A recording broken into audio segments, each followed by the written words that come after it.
Hello, this is Suzanne Anderson, and I am a psychologist, executive coach, co-author of the book, The Way of the Mysterial Woman, Upgrading How You Live, Love, and Lead.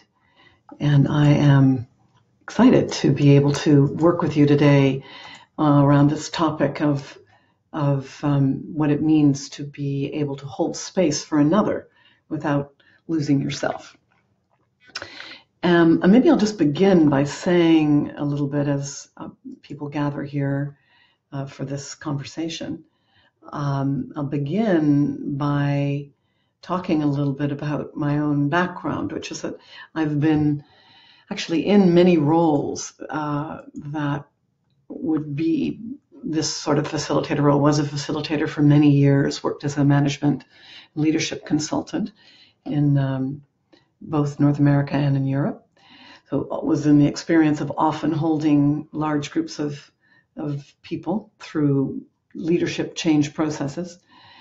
Also, I'm an executive coach, so I've done a lot of that work one-on-one with therapists. So I've done that work in deeper settings, and I've worked also as a manager with others who I'm holding space for and holding space for their growth and their performance.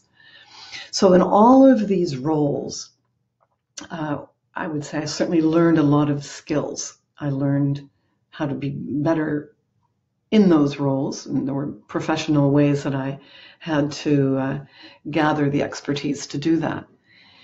And what I'm going to speak about today is not at that level of, let's call it the software that you might need to do what it is that you do as either a coach or facilitator or therapist. But I'm more interested in today in sharing with you the work of what it means to make a shift at the level of the operating system itself. Now, I'm going to assume that if you're in the role already as a coach, facilitator of groups, a manager, you have some of the software skills, we could say.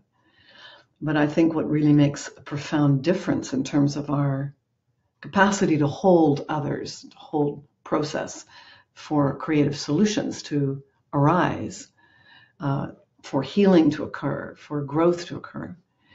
This has everything to do with our own ability to hold space for that. And this then, I believe, takes us to the level of the operating system.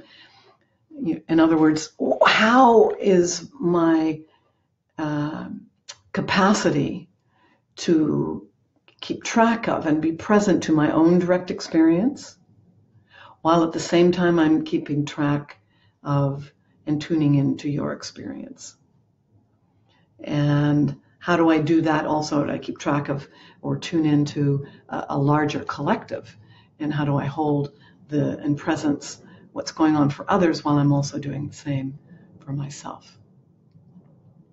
So this is the challenge and the opportunity, and one of the basic premises of what I want to share today came from the 15 years of research I've done decoding a developmental pathway for women. Particulars where my research has been in my university certificate programs, a developmental path for women that would start to unlock the next level of capacity, basically, our leading edge in capacity. And I am going to share one of the findings from this research. It basically led to the discovery of a 5-step or gateway model that I call the Mysterial sequence, that opens up access to potentialities that I think have not even been on board yet for in terms of culture, that they're just coming on board now to be a match for these times. So let's begin then with, let me just lead you through something, a little process, and then we'll sit back and talk about it in terms of how does this make a difference for you as a facilitator? It's a very simple centering process, and there are many different ways one could do centering, but I'm going to invite you to do this one. Whether you're with me now or you're watching this video later, just take a couple of minutes to walk through me with the distinctions of this way of coming into a more direct experience with yourself in the moment. And then, as I say, we'll talk about how that matters in your professional life. So we'll begin, if you're comfortable where you are, to soften your eyes closed. That's always helpful as a way to quiet the head center that it gets activated through what I see and take in from the world. So you soften your eyes closed. And we begin with ground. So this is where you literally feel your feet on the ground. And you use the sensation of contact with the earth to bring your attention into the body and into the present moment. You're sort of gathering attention from the prefrontal cortex, which the head center would like to take it out in the future or reflect on the past. We come into the present initially through this grounding in sensation in the body, feeling the body in the chair. And step one. Step two is the breath. So now find your breath in the center of your body. That means take a few deep breaths and let breath come into the belly. You're really relaxing on the in-breath. And on the out-breath, the exhale, sort of imagine any stress or tension going down through the breath, through the legs and into the earth. Let's do a few more of those deep belly breaths. So this is bringing your attention into the breath, inhaling and exhaling.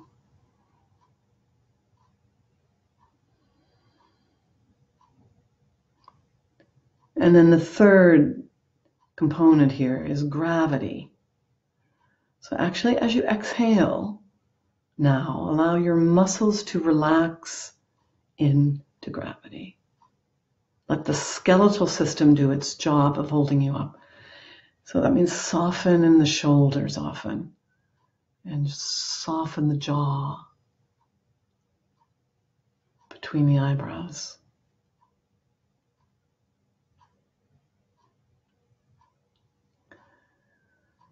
Soften the belly. We often are holding the belly. And feel the weight, basically, your own weight and density come in to the body. Again, we're allowing our attention to gather out of the head center into the body. And the fourth dimension is something I call shape. So here we're going to check the alignment of your body in space against the dimensions of length, width, and depth. So center yourself basically in the middle of a three-dimensional field. Just in the moment, check to see if the space in front of you is the same as the space behind you. Now, this is perception. You're just going to feel into it. The space in front of you is the space behind you. Are you sort of pushing into the day, or are you kind of recoiling back from the day? So whichever that might be, just sort of imagine yourself coming into center. And then check to see if the space to the left of you is the same as the space to the right of you. And find yourself in center. And then check to see if the space above you is the same as the space below you. Whether you situate yourself in the center, where you might be overextended or perhaps you're collapsed down. So you find center here. Imagine this is like a pendulum. You're just helping come to center.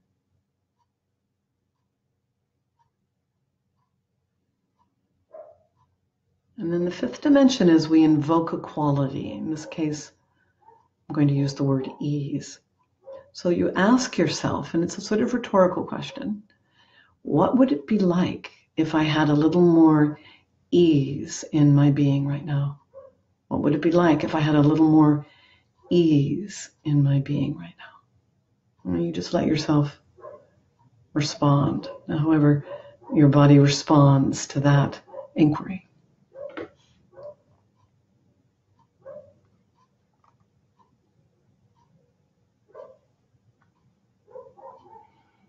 Okay, and then from that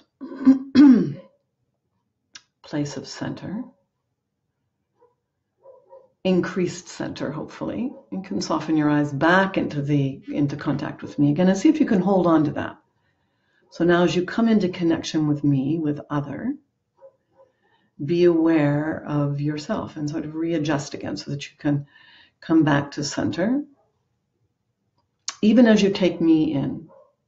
So you're aware of your own experience of grounded presence while you're taking me in. And so this capacity of centering has everything to do with the first gate in the Mysterial sequence I was mentioning before. And the archetype in this first gate is the mother archetype.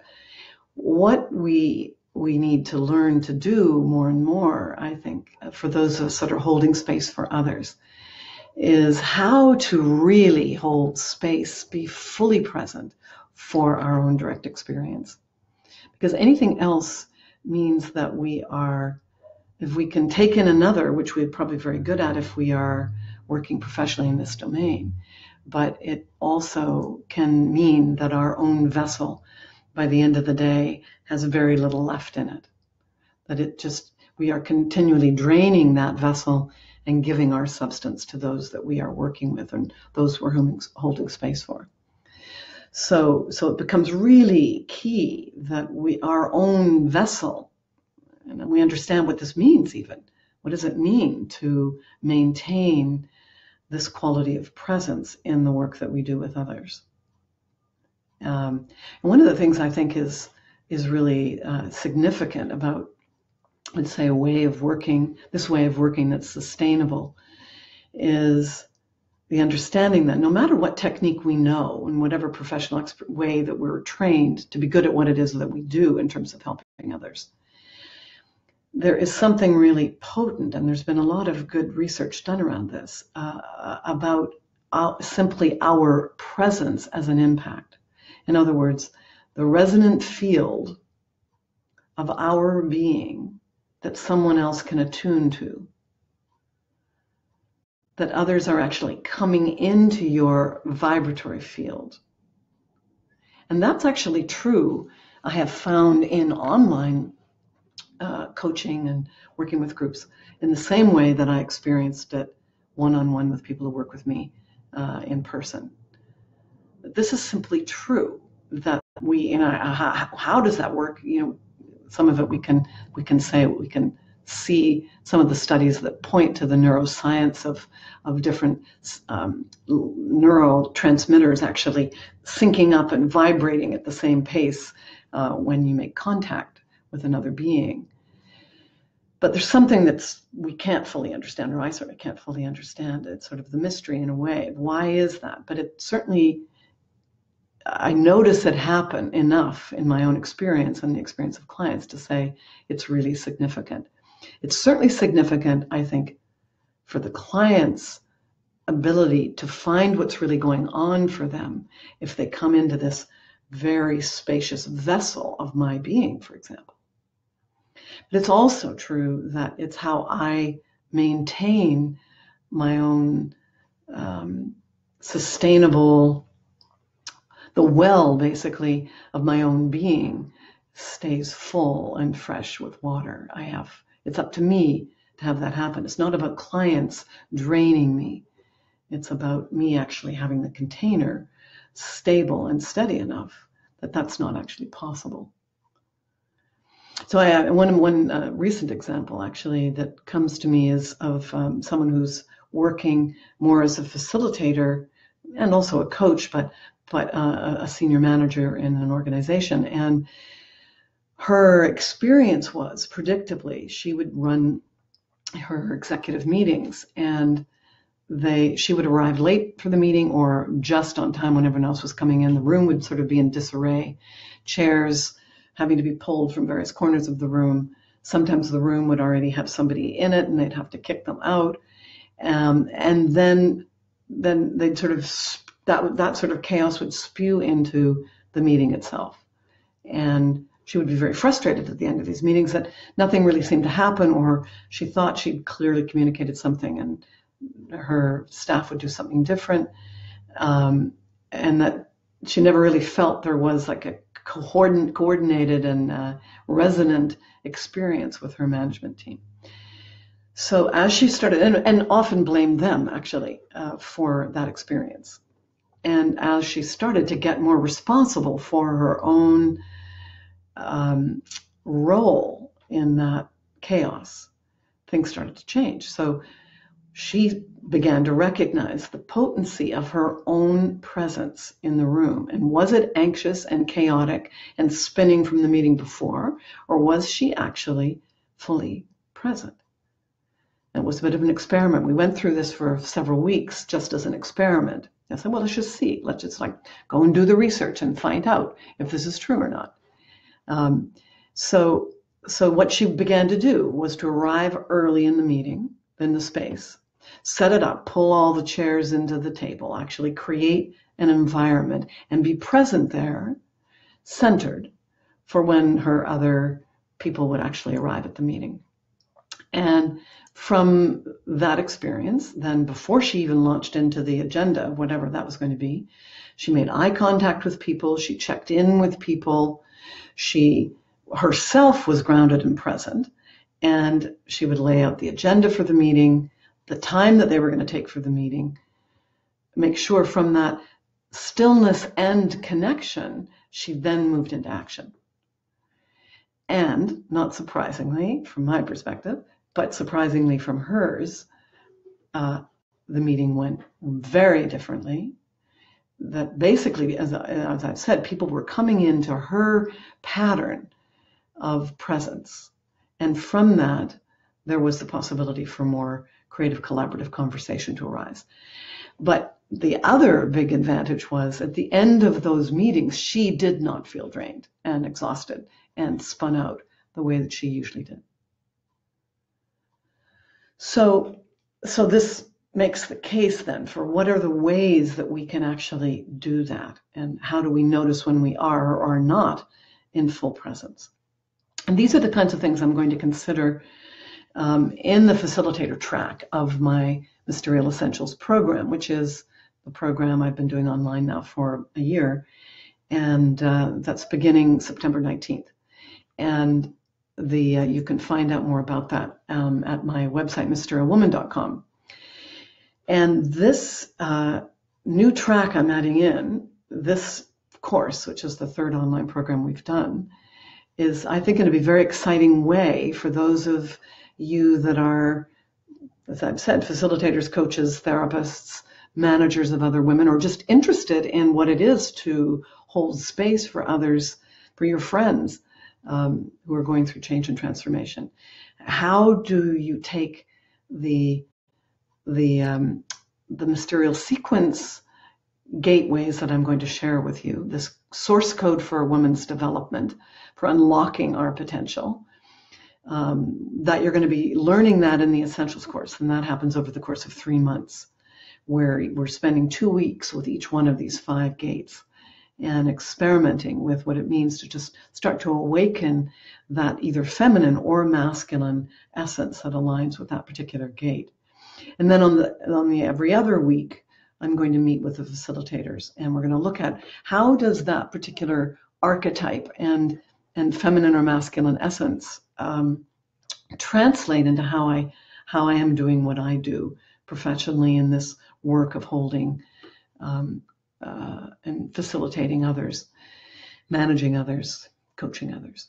So I'm excited to be in that experiment and that exploration with the women that will sign up for that track. So to find out more, mysterialwoman.com, and there's a page that takes you right to the Essentials course. So I invite you to check that out and consider joining me this September.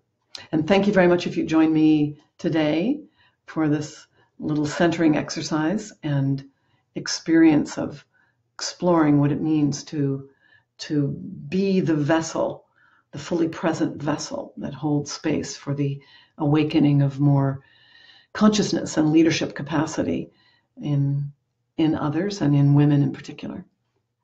And bye for now. Oh, I will just invite you also, if you're tuning in today, I can see that we just put the link in now into the chat, and you can link through directly to that web page on my website. Thanks very much for joining me.